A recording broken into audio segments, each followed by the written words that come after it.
The views, comments, and opinions of the following program do not necessarily reflect those of Morris Media Studios, MorrisMediaLive.com, or its affiliates. Listener discretion is advised.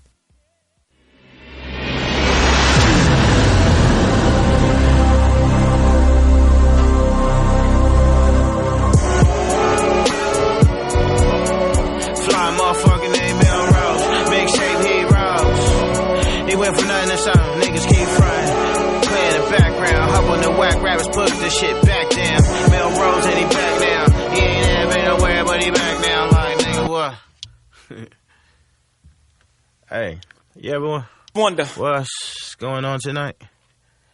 I'll call my homie,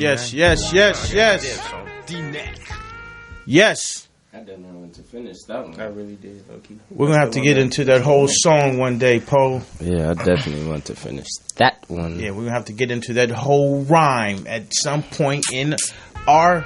There we go. Let's jumping on my wheel. Phone on flip. Shit about to start buzzing for leave my hip. Hello, what's up? Now I'm headed to the club. I got a bunch of bitches with me. They all want to bust. I got two on each arm, chain with no charm. Shake a nigga hand $100 in palm. Full of toolie on me, I'm feeling kind of pockish. Liquor in her throat. Yeah, that's a rock, bitch. I stand on tables so I can feel taller like y'all niggas stole money to feel baller. I don't dance, I clap. Bitches get low, models on my bottle. They scraping the down. Hearing your dad rap about that is always weird. It's always weird. Not really. Hey, not really. It is. Because I want to do it with you. Huh? I want to do it with you. Yeah. Yeah. I want to do the Ciroc thing, all that. I'm trying to do that. Let's go do I that. always thought that was weird. Just like, Why? listen, it's like, yo, it's your dad. You like the same person that put you to bed at night, pouring Ciroc in bitches' mouths. It's just weird. It's part of the lifestyle, man. Yeah, I don't know. I can't wait. Like, when, as a young father, because I had Mel so young, I was really into doing music, being on the scene. And when he was born, it was like I took a real step back from that. But it was always a time like I as a young father at 20, I was always like, man, I can't wait to take my son to the club. Like, I waited 21 years in fathering to be able to rock like, nigga. Now we're going to be able to, now I can bring you with me and really get cracking in this whole scene again. So that was the whole thing. And look at it now. Welcome, world. We rocking this Monday morning with the 3.5 Kings. Yes, we are 3.5 Kings. I am your guy, Mellroz. I'm accompanied by my two incredible sons, Mr. Uncutt. Thank you. Good morning. Good morning. Easy. And the man, the myth, no one other than Mouzy Wowzy. Mousy Wowzy.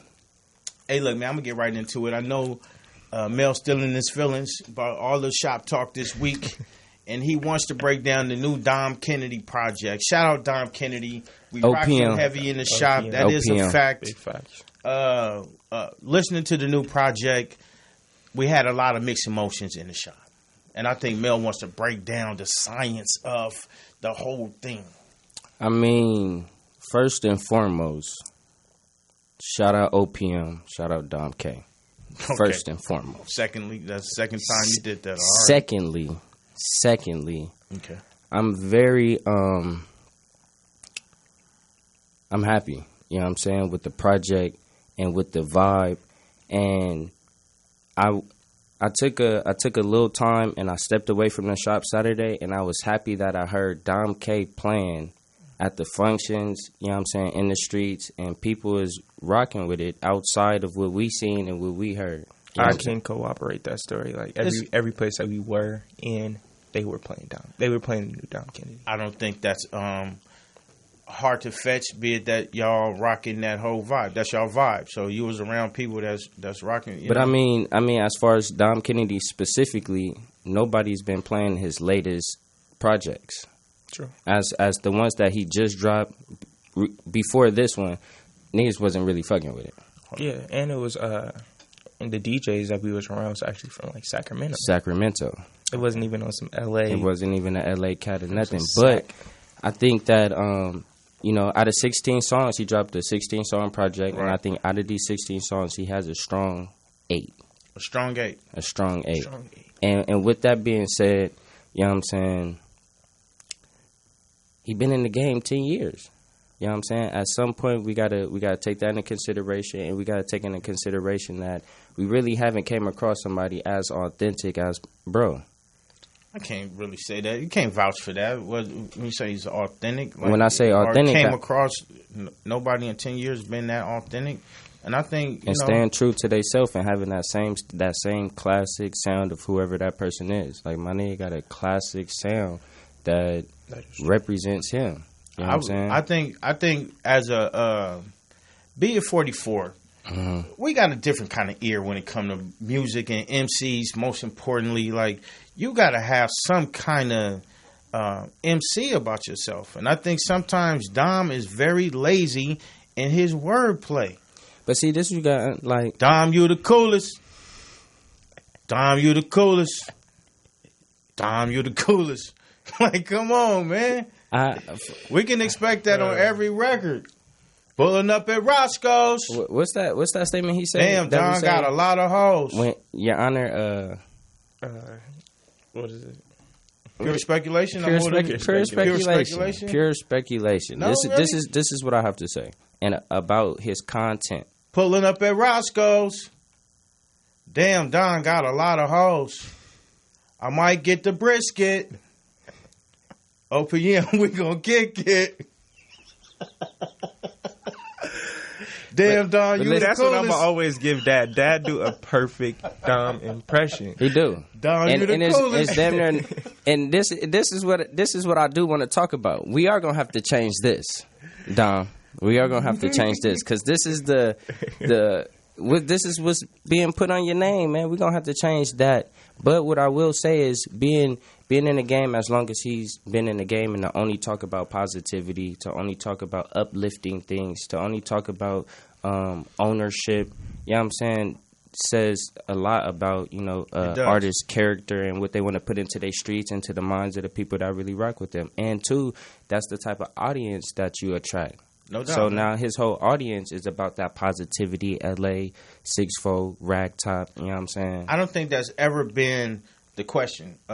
It's more about just his MC laziness. So that's where we're gonna just have to agree to disagree. Like some of his songs be cool, but at the same time, from an MC's perspective, being an old school hip hop head that has to like really listen to what somebody's saying and how they're saying and how clever they putting their rhymes together. That's all we saying as old heads. He lacking, he leaking. He don't really put no effort. It sounds like he just he do an 8-bar hook, 16-bar verse, 8-bar hook, 16. He out. Every song, every album. No, it's like a nigga still making $1. It's like he's still making music in the room with the homies. I mean, the only thing that on the laptop. The only thing I will say is like the cleverness of how he puts his rhymes together may lack and may be like, the basic. That's his basic that he brings to his music. But as far as, what I'm saying, his creativity and the beat selections and, what I'm saying, but the thing is, when you say I want to hear what he's talking about, he really talking about something. The same thing every album. There's nothing different. Positivity, good vibes, beautiful women, getting money, ownership, talking about what you really do, being a real, I'm as solid as khakis in a Pendleton. Pull up at the stoplight. Nah, I'm as solid as khakis in a Pendleton. Damn, Don, you real tight. Buckle up for your God. We just left Roscoe's. They say, damn, all right, Don, man, you got all right, man, God. I might get the brisket. Don, we gonna have to change that. And two, I got a play that I'm scheming together where I want to put us in a position to really be able to have a sit down with dude and all that, because I feel like he is tangible, and I feel like as the 3.5 Kings we have, and as Black Hollywood, we have a platform to where, we can make that connection. So I'm definitely putting together a whole, Black Hollywood OPM sit down conversation, recorded all that. That sounds super dope. Shout out Don Kennedy, man. So we're going to be able to talk about all this, and we're going to be able to, tell them this is what, as a collective, as being the #1 barbershop on Yelp, we talk to a lot of people, and as a collective, this is what we feel about the big homie and, him being the leader of, that underground ownership movement. No doubt. You know what I'm saying? I'm gonna keep the show moving on, y'all, man. I was sitting back in the lab. I've been going through a bunch of different photographs, and I think we have a huge catalog stockpiled of all kind of interesting events that we never did anything with.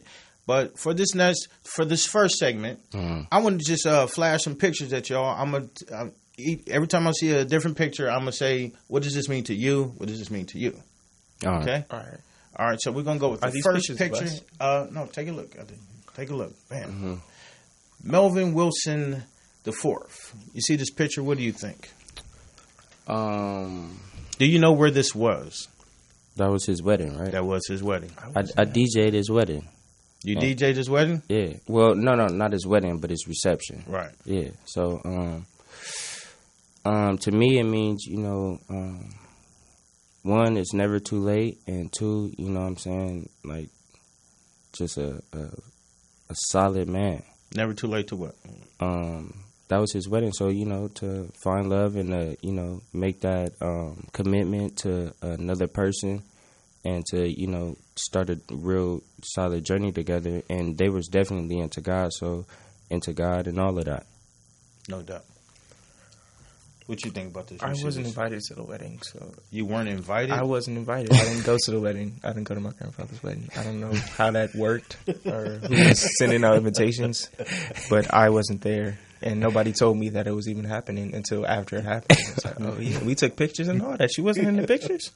No, I wasn't in the pictures, guys. I wasn't there. This is probably when you were like a little weird. We wanted to bring you. You went through a weird stage. I'm positive I was in at least high school.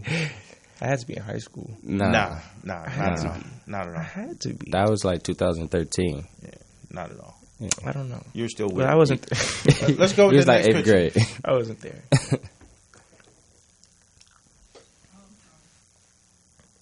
Shout out Big Mel though. Rest in peace, Yes, Pops. Yeah, facts. Check this next picture out, and we're gonna see what it means to you, Melvin. To me, Yeah. When you see that, who is that? Pastor Nelson. That is Pastor Nelson. Shout out Pastor Nelson. His church is right up the alley. Actually, Yes, it is. Yeah. Facts.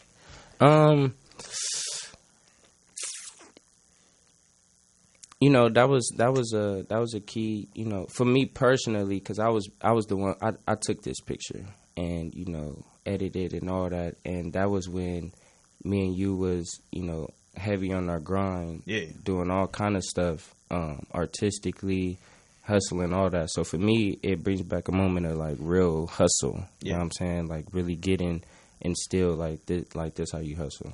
You know what I'm saying? You grab something and you go get some money off of whatever it is that you can utilize to, you know what I'm saying? That's a fact.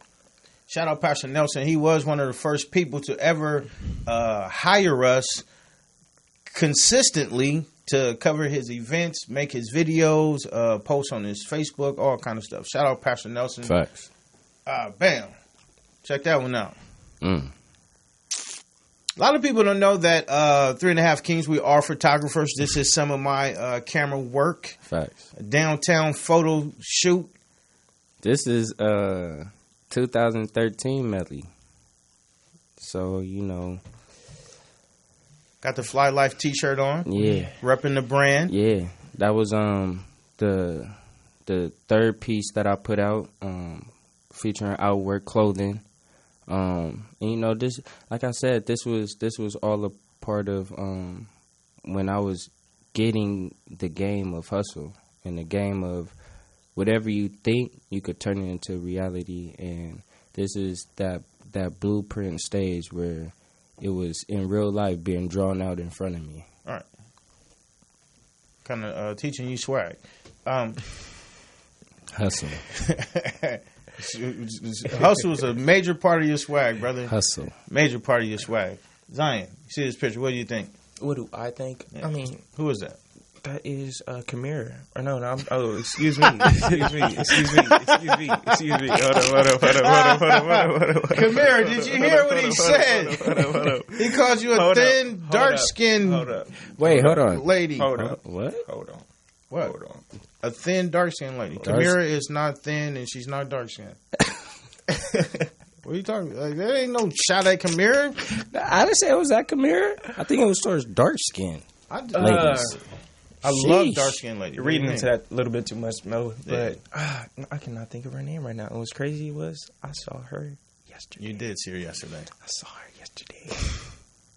That is Kanita. Kanita. I was close. Kanita. Wow. You didn't know her name either. I never knew her name. That's you in the background. You didn't even know who we was with. Yeah, I was like, hey, how you doing? You, Sean's friend. Yeah. Shout out Kanita. What? That's just more that that's funny. Lala Bread Pictures. That's what that was. We were out there shooting, and we still got the cameras, and we still shoot on occasion. This is a photo by Mel. Mel took this picture. Facts. How do you feel about that picture? It just represents, like you said, it was the time where we were very focused and headed in the right direction, utilizing everything that we had, working together, like the dream that I had at being 21, having you around. You know what I'm saying? This was the process into building you up to the type of dude that I could take around with me. Mm-hmm. You know what I mean? Mm-hmm. And then for you to be able to function in environments with the tools. Mm-hmm. You know what I'm saying? Like, I need you to DJ for me while I do a comedy show. I'm bringing my son. Like, how dope is that? Mm-hmm. I'm about to do a photo shoot. I'm bringing my son gonna shoot the pictures. My son gonna edit the video. Mm-hmm. You know what I'm saying? So that's what the whole thing was.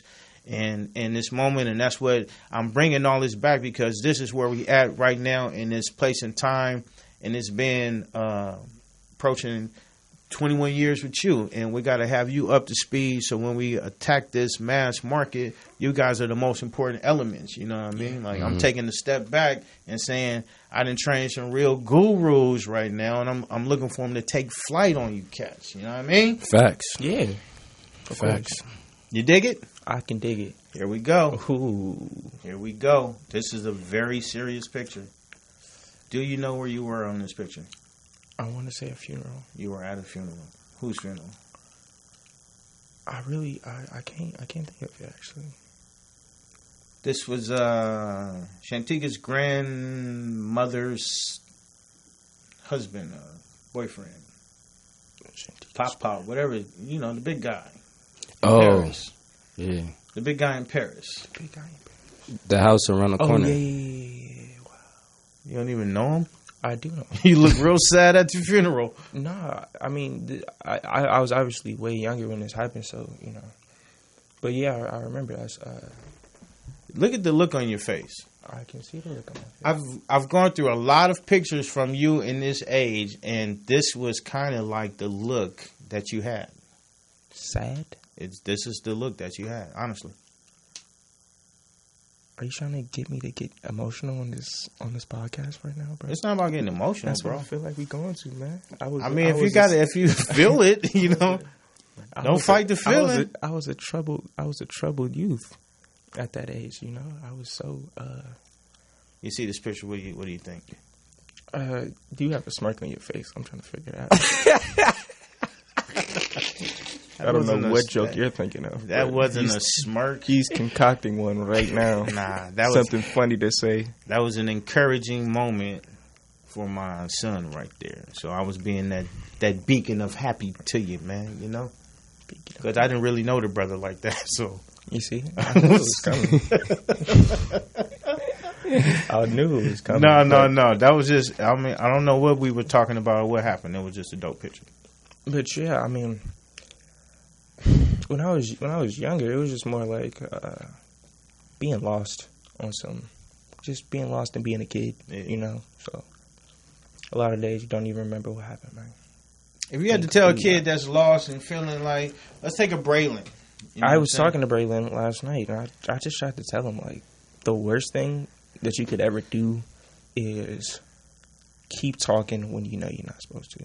That's like rule number one. Don't do that, because the situation that happened last night, it was like he was given an ultimatum.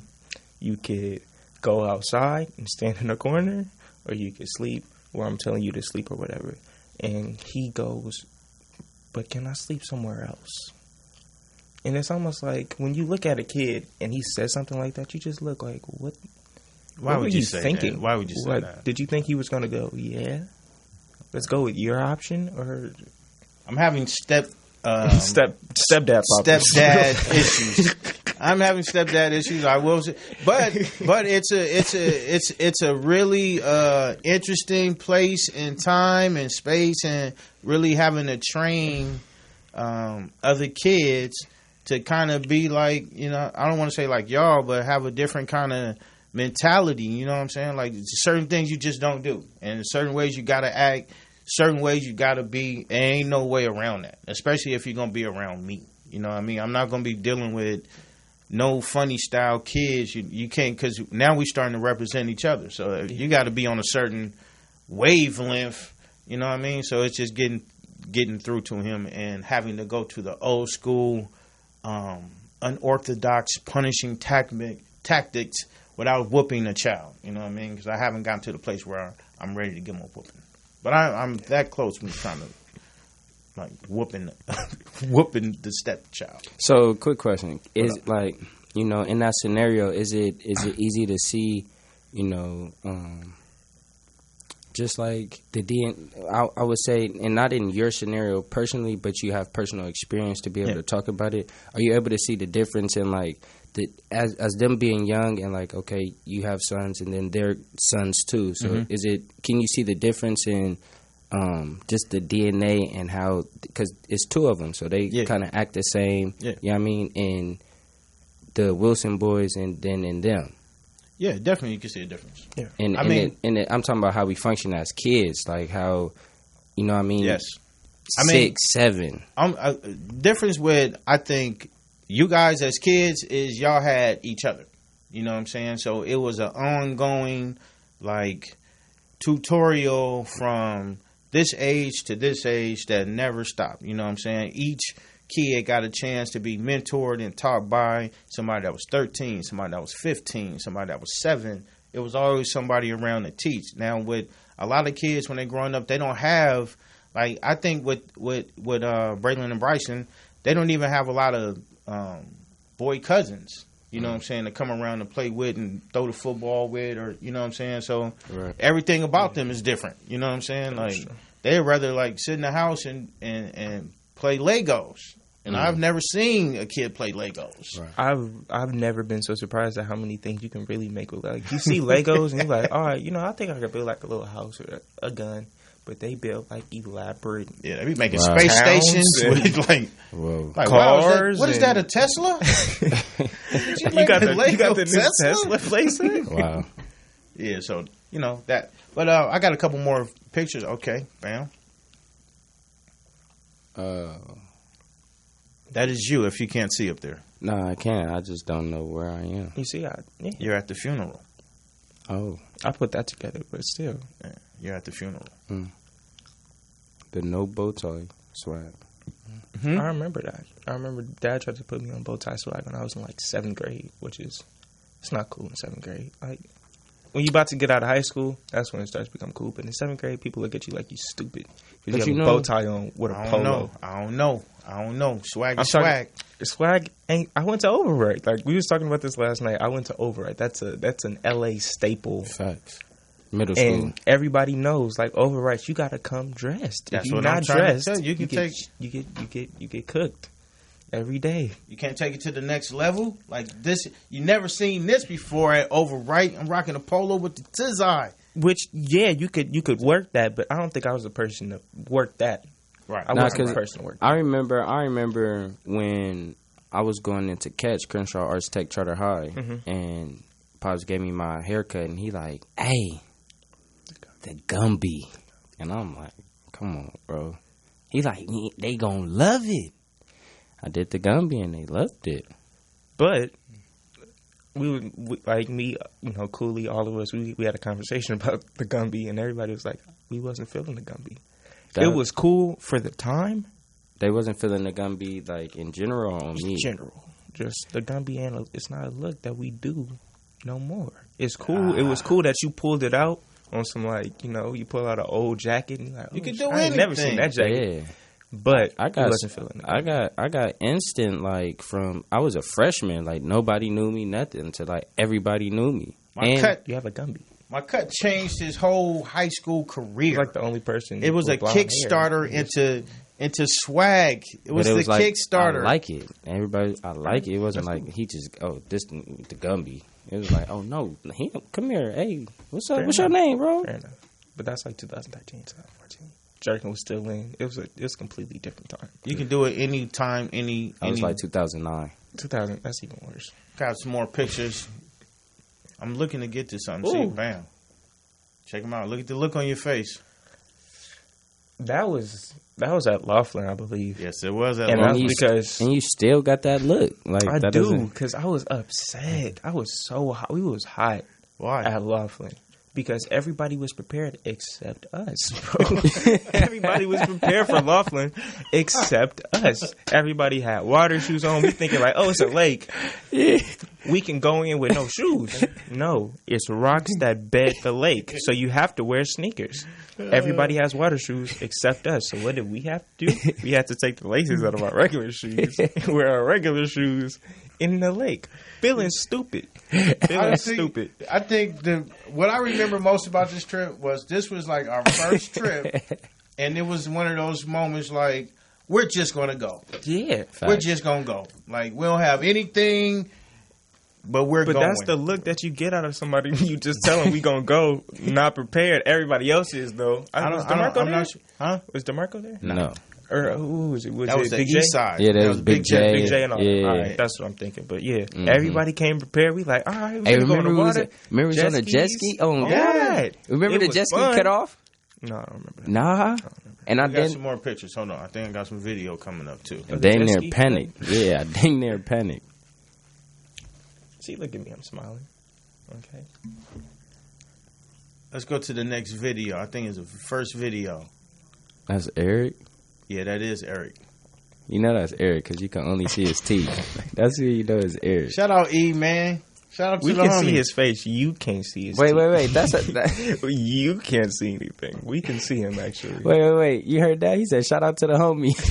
That's the homie now. That's our cousin. That's our cousin. He don't come around like family anymore. He married. Hey, I just pulled up on him, too, the other day. Shout out to Eric and Marissa. He was dropping her off at the nail salon. I put up to the nail salon. Man. Okay, that's fly. He's doing his husband thing. Yeah. It won't open. Look at Oliver, though. Ali had the first usher. Little usher, yeah. That's the usher. Oh, here we go. Well, this Laughlin. Yeah. Yeah, I remember that. That's when we had breakfast, I think. Oh, you can't? Well, we're going to skip the video. Well, I'll tell you what that particular video was. That was you in Laughlin having someone follow you around with the camera, and you were pretending to be a celebrity. Oh, where? You were pretending to be a celebrity. You had him walking around. You're saying, how long is it going to take for someone to recognize me as a celebrity? I'm just going to come in here and I'm going to try to star. And so you had Eric, I think it was Eric, following you around with the camera, and you going up to people saying, hi, I'm a celebrity. Wow. That's what that was. Was it good reactions? Nah. No, that was cool. Like, you know, because it was Laughlin. It was a bunch of elderly Caucasian people. So that was pretty. Outside of the east side, everybody in Laughlin was elderly and white. You know what I'm saying? So you were going up to white people and saying, I'm a celebrity, and trying to interview them and talk to them. It's pretty funny. It's a pretty funny video. I'm gonna have it chopped up. But we're gonna take our first break. We're gonna come back. You're rocking with the 3.5 Kings. I'm Mr. Mellroz, Mouzy Wowzy, and Mr. Uncut. Stay tuned.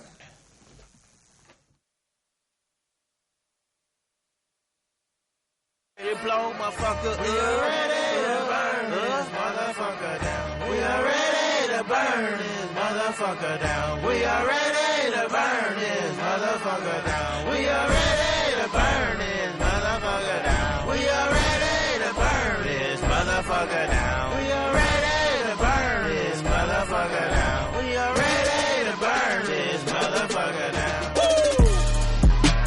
I'm ready to blow the motherfucker up. I'm ready to blow the motherfucker up. I'm ready to blow the motherfucker up. Double cups, no dirt stripes. Would you be like we had to fight? Ready to burn the motherfucker down. Damn. Ready to burn the motherfucker down. Damn. Ready to burn the motherfucker down. To the ground, to the ground, to the ground, to the ground. Ride gear with the tear gas. Taste on the streets like Vietnam. 911 think you got a bomb. Dogs biting, police sniping, rolling through with them firearms. Clear the streets, clear the streets, clear the streets, nigga, you been warned. They say it ain't gonna be no retaliation. Beyonce police got the real formation. Nigga, welcome to my Americana. Bandanas tied on the face, better close your eyes, some niggas spraying mace. You ever got wet with a fire hose? You ever got wet with a fire hose? You ever got wet with a fire hose? Gun you down right in front of the bros. Arrest them niggas, you know how this goes. I'm ready to blow the motherfucker up. I'm ready to blow the motherfucker up. I'm ready to blow the motherfucker up. Double cups, no dirt stripes. Would you be like we had to fight? Ready to burn the motherfucker down. Damn. Ready to burn the motherfucker down. Damn. Ready to burn the motherfucker down. To the ground, to the ground, to the ground, to the ground. Domination. Fuck police investigations. And they don't know how loud he is. Yeah, I felt like that. I used to do that on the bus. Like when I used to go to school, had the headphones on, banging, and be singing and rapping. We are back, 3.5 Kings. We had a segment I wanted to do with Mouzy, and I was wondering if he prepared anything for it. He's my prepared anything for it. It was a segment we were talking about. Would you rather? Would you rather? Yes. Did you prepare that? Did I prepare any questions for Would You Rather? Yeah. How can we play Would You Rather without the... I didn't prepare questions for Would You Rather. I didn't know I was supposed to. If we're going to do this on the air. We're going to do this on the air. I thought we were all going to come together and put together some Would You Rather questions. Being completely honest. No. We're all going to get together and work on Zion's segment as a collective. Mouzy's Wowzy. We're 3 Mouzy Wowzies. So let's just go right off the fly. Give me some Would You...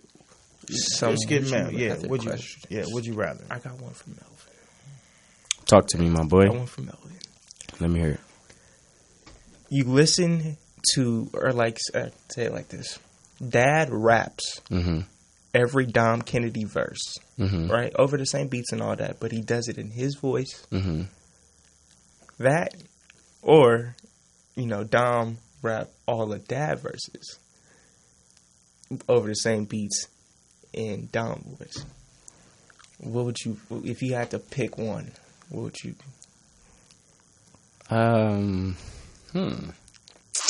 And no, wait. And he does it in the sarcastic Dom voice. He does it in the. Then I definitely don't want to hear that. But it's still Dom. It's still Dom. I would rather definitely not hear that. You would rather hear Dom say my lines. Yeah, regular. Okay, that's hilarious. Just imagine that, like Dad rapping Dom, but you do it like how you do. What's it called? I would rather. Dom be the coolest. I think we got one of the videos ready, man. We're gonna go back to that. Let's see. Okay, here's a good one. I think in this video we're gonna actually see. First time on the. He said your glasses gonna fall off. He said your glasses gonna fly off. Who said that? The dude right there. Who said that? Fuck what he talking about. You did. This is our Laughlin trip. I think on this video you're going to see the fact that we weren't prepared. We did have on tennis shoes in the lake. Look at that. Upset. Hot grits. I already know. I don't remember walking up to that, but I remember being in the water like. You actually get to see his shoe too, aren't you? No laces. And the LeBrons though. I remember them shoes. Watch this. The LeBron. Let me see. You're going to see the shoe. You're going to see the shoe. No laces. You can see. Hot grits. Look at me, upset. Hot grits. LeBron's no laces. Hot. Cuts off right away. In the lake though. He said, This was our first time on a jet ski together. Probably the last time. Never get on from the side, always from the back, but never with the motor on. Give everybody in front of you respect. look at He don't know how to hold on. I was holding on to the seat. I didn't feel comfortable holding on. Nobody waist.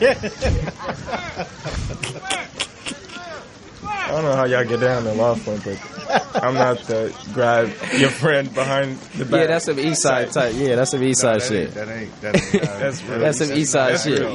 That's easty as a motherfucker. That's not how They it be go. on Like this. Hey, Zion. Zion. I think we definitely have to get back to taking trips like that. Yes, Right. we do. That was We've been very talking fun. about planning that Lost Flint Part 2 trip for a minute now. They do it every year, man. We can go next year. Please go. But this was our first time on a jet ski, man. Shout out. That was a incredible moment, man. I don't know.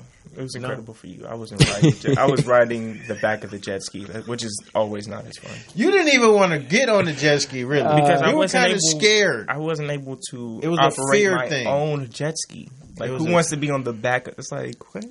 That's funny. You was We got hot. some more video, I think. Hold on. But you were really Yes. scared. You was hot. Okay, yeah, this is you. So we have Laughlin or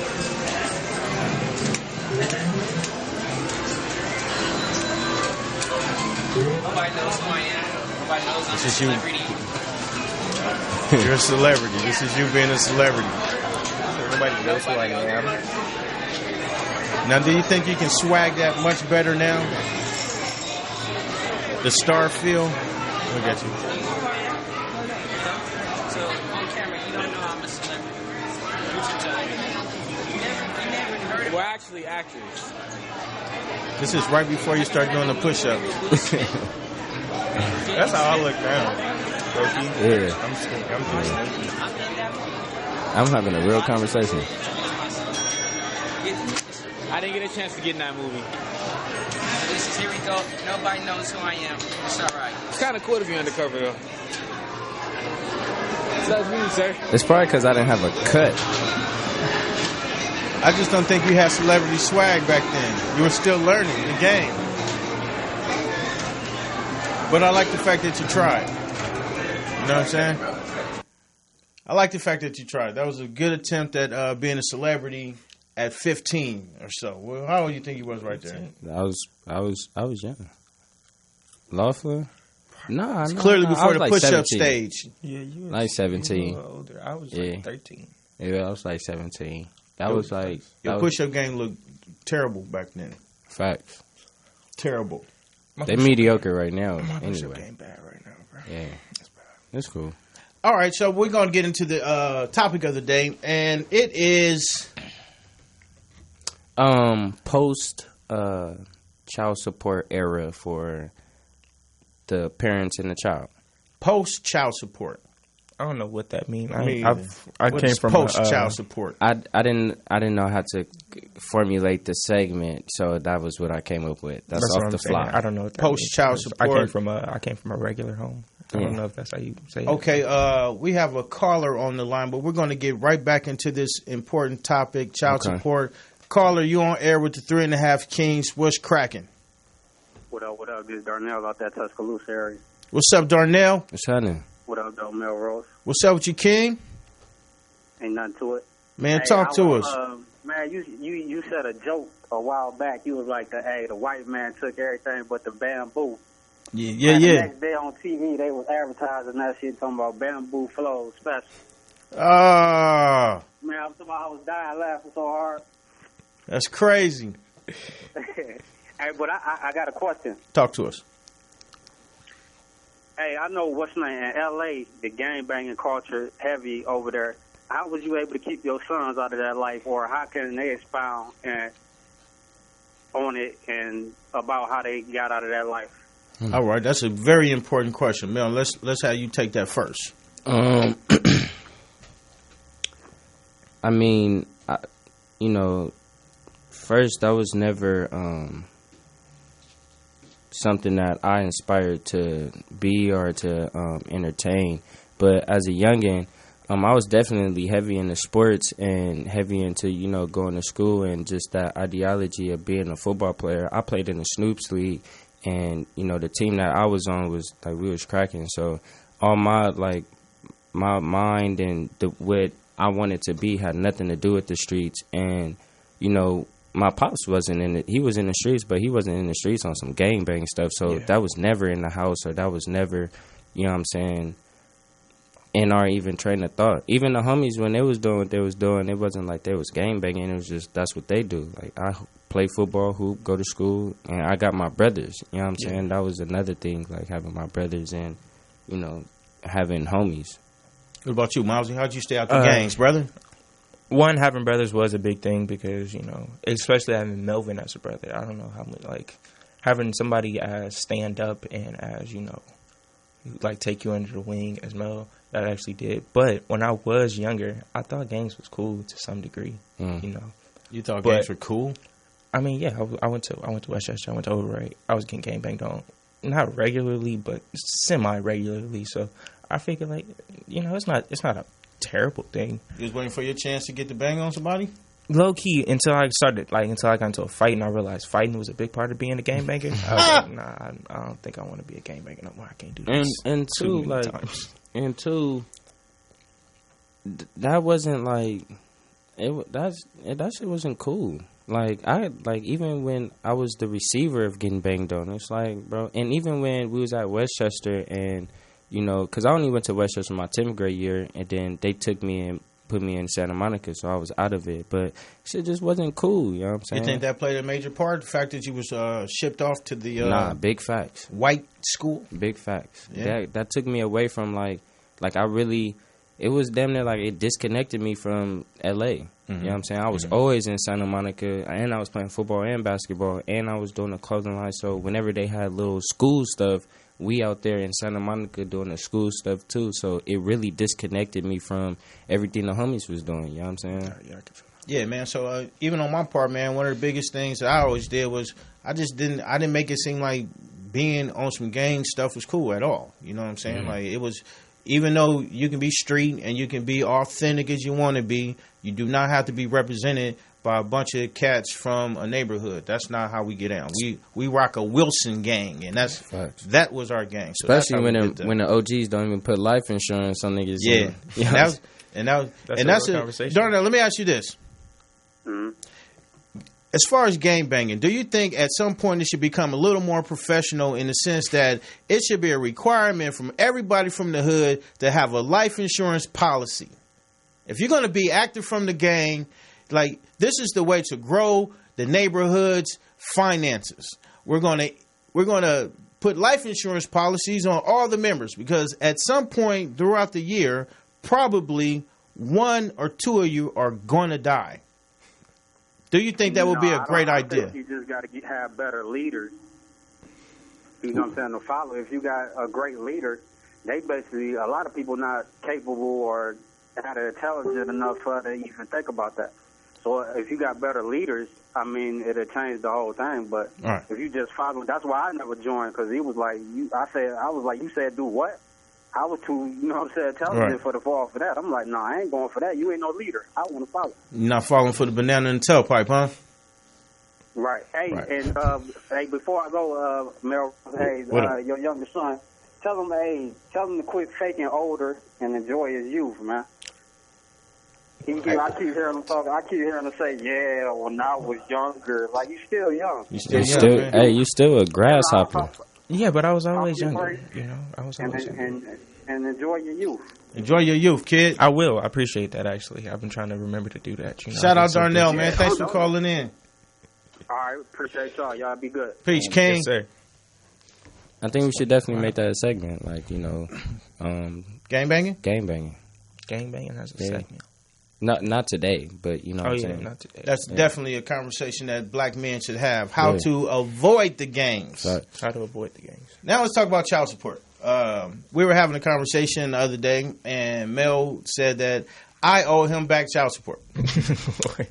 No. In a sense, that's what you said. I owe you back child support. I mean, this this is the statement. You said, I'm paying for you on child support. And I'm like, well, it ain't going to me. I mean, I feel like if child support is being paid, I should get some bread.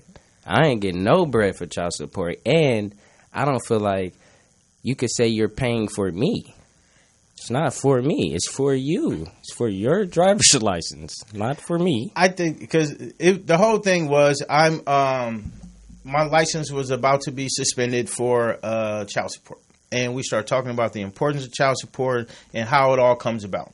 And when you start talking about child support to black men, it becomes a very touchy situation. You know what I'm saying? Because a lot of times black men are victims of the child support system. And there's a system that's been set up to divide and conquer and annihilate the man in so many ways. So even in the situation with you and I, when you start talking about child support, I start thinking in terms of extortion and kidnapping. I think in terms of being young, being in a scenario that, you know, you wasn't ready for. And I, you know. What do you mean? I wasn't ready for what? Child support? For that journey. And however, you know what I'm saying, as far as like, all right, just how I'm going to bring him up. And the relationship that I got with his moms and, you know, that whole scenario. The bigger, the seed part is what I feel like got to be more, like the focus got to be more on. Like, this is the seed of why the outcome happened, and this is why you want to avoid. We broke up. We had a bad relationship. You know what I'm saying? We put a seed in the world, and that wasn't what we really was on. But what I'm saying is, that's one thing. Okay. And that's all it should be about. I mean, as far as, like, what comes after that is what comes after that. You know what I'm saying? Which like, is what? Because it can be anything. Yeah. And there don't have to be that. And whatever it is, you got to say, like, I got to accept it because this is what I put myself in. Like, didn't nobody else tell you to... To what?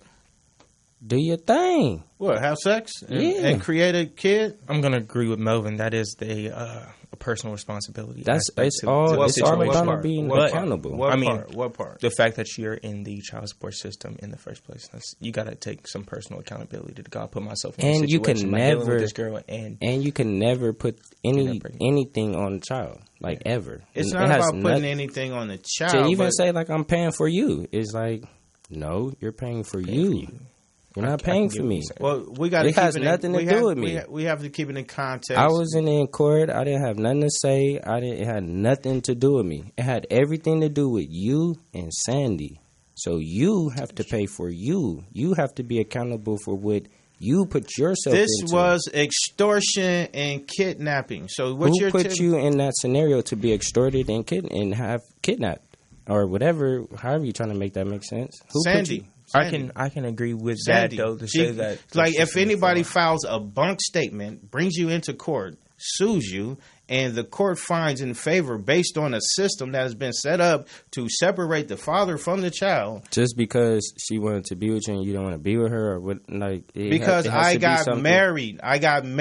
I showed up with my wife, and she said, you brought that BITC to my house, and then the next day I was served a paper on what was called an emergency parte. Like this, like we have to be in court tomorrow. You brought your new to drop you off.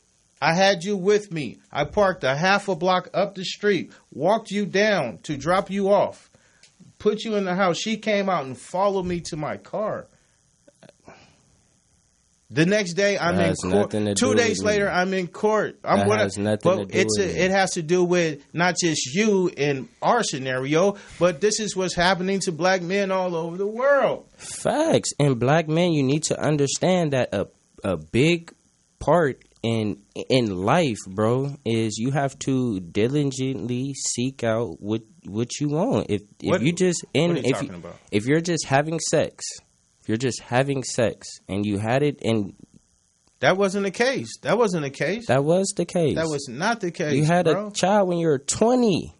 This was a You had a 10-year child relationship. No, this is a 10-year. How is it a 10-year relationship, bro? This was a 10-year relationship. I was with your mother for 10 years. Do you know that? How? It started in the 10th grade, and it ended up until 10 years after that. You were well into 4 years old when it ended. And that started when I was in the 10th grade. It was 10 years. This wasn't just like... I mean, y'all wasn't just with each other since 10th grade because you had you was doing your... That's what I'm saying. We thought I had an older brother. Like, you were doing your thing. You have to take that in consideration. You were doing your thing. That doesn't change the fact that it was a 10-year relationship. Yeah, it makes it very...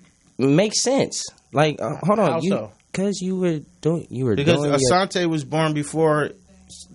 Sandy even got pregnant. Sandy wasn't even pregnant. That doesn't matter. If y'all was together since 10th grade, that means y'all was separated or you was doing your own thing. Off and on. It was a 10-year situation. So the whole point I'm trying to make, fellas, for across the world, is you have to you got to take accountability for who you choose. You have to take accountability for who you choose. And if you choose somebody and it turns out to be tornadoes, you have to say, hey, bro, I chose that tornado. Period. No, sir. Period. No, sir. Very unfair. Very unfair for somebody to flip the script on you. I agree. You had a child at 20. If you had a child at 30, at 27, 28, then it's like, okay, I really put time in to really understand this person growing up and to be a woman.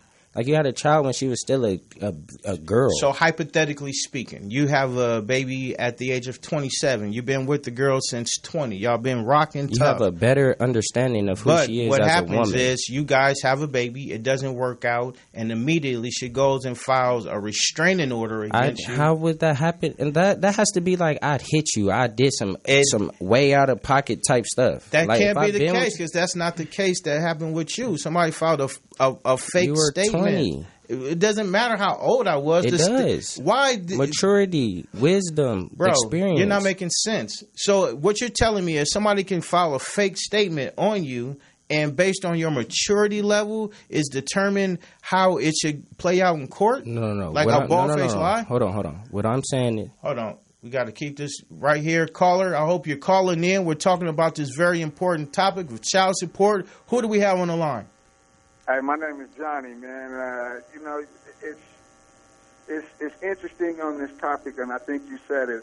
I think both of you guys got 2 points that are really good. One point is, you definitely got to be more diligent in regards to who you meet and when you start talking about having children, because there's a lot of people on that level of the game.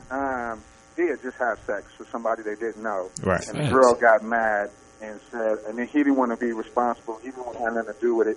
That's one scenario. Right. Then you have the cases where people do get married and move on. That's and then totally different. A lot of these cases become vindictive. Right. Vindictive behavior. Right. That's totally different. That's what we're talking about, though. Sure. Right. And I'm only agreeing that the fact that there's 2 scenarios you guys are talking about, and you got to look at a relationship when it comes to having kids, and you look at the system. Facts. You know what I'm saying? System is always going to fall to the women's side. Anyway.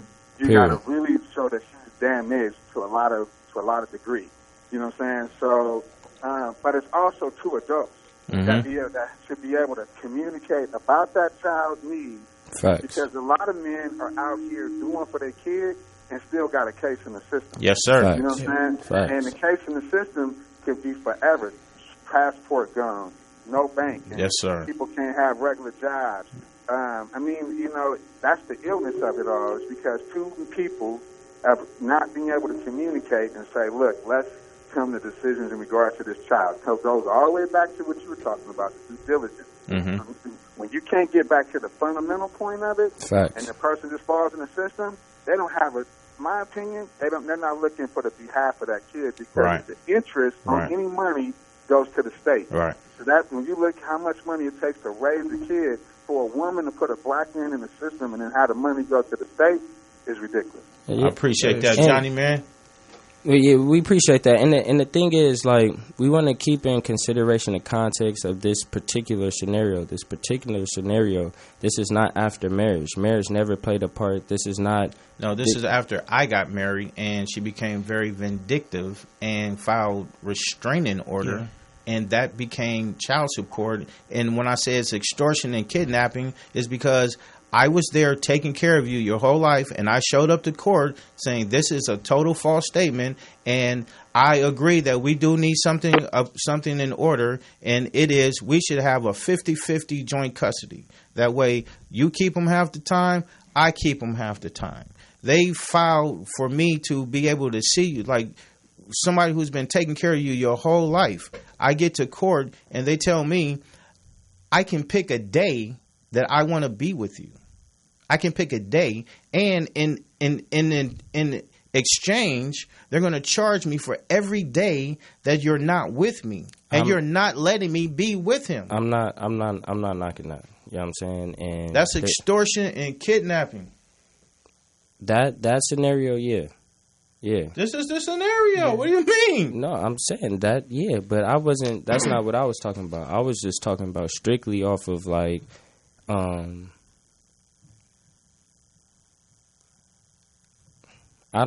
can't even speak on that because I don't even know that whole, I wasn't there. I wasn't, you know what I'm saying? That my memory don't go back to that, so I can't speak on that. All I can speak on is when you said, tell me, like, I'm paying back for you. And my thing is, you could never say that. You're paying back for you. You can't even joke that. Okay. It ain't got nothing to do with me. Yeah, you know what I'm saying? And really, my whole thing is I'm the one that should be getting bread. Like, you should have been said, like, forget all of that. I'm not even paying because you wasn't paying the county and none of that. You wasn't doing or whatever. No. I should have got the bread. You got the... I should have got the bread. You got the support. This is what I'm trying to tell you. You were always supported. I was always right there with you, even despite them saying, don't be around them, this, that, and the third. This is how you do it. I'm like, no, I'm going to support him and do what I feel as a father that needs to be done. I'm not doing nothing y'all say because this system is geared towards me and him not having a relationship. I'm going to have the kind of relationship I got to have with. I got to sneak around and see you. I got to sneak to your games, sit on the opposite side. You know what I'm saying? Like, just all kind of stuff. It's a very touchy topic when you start talking to black men about child support. Many men have been victim to vindictive ladies, and a lot of times the kid, like when you was a kid, the whole purpose was don't tell him what's going on because you don't want him to look at the other party in a certain kind of manner. You want him to have that and maintain that type of respect. So a nigga never, two times, you never got to hear what was going on when it was happening. I would just have to come like, okay, no, it's all good. It's all good. Hey, all right, bye-bye. You know what I'm saying? Like, even to this day, when you like, I want to bring my mom around. I'm like, man, are you kidding me? Are you kidding me? But trying to be a bigger person because this is all wrapped around child support.